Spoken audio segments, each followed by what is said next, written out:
Years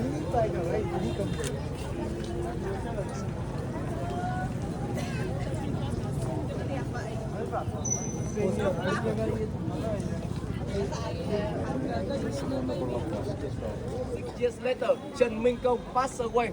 Our king was raised to defeat 12 warlords one by one. After 3 years, he won. He became the king. To his new name, King Tiên Hoàng. Later, we will visit the temple dedicated to our king, King Đinh Tiên Hoàng. Why we call this is the temple? Ang dami-daming grupo, no? Daming group. Sometimes you will see the three gates like this. Due to the Buddhist scripture, we explain this is a three liberation gate. We believe that when people pass away, they are still there, but they have to enter three gates. Share mo ko nakapalda mamaya. Go to the next slide. Yes. Alright guys, so from here you can see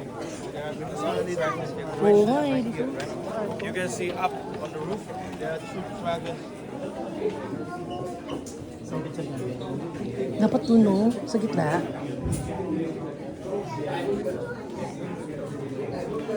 Kinuha ko nga ano.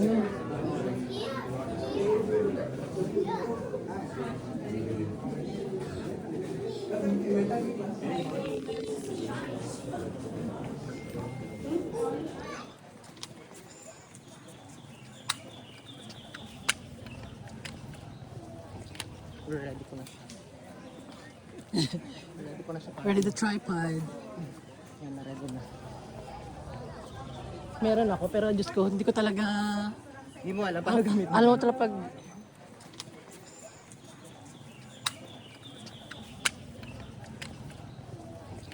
Ready ko na siya.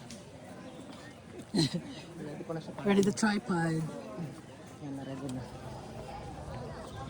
Meron ako, pero Diyos ko, hindi ko talaga... Hindi mo alam paano gamitin. Alam mo talaga pag...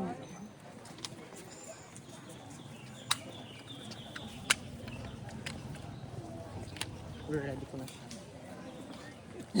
Ready ko na siya. Ready the tripod. Yan na, ready na. Meron ako, pero Diyos ko, hindi ko talaga... Hindi mo alam paano gamitin. Alam mo talaga pag...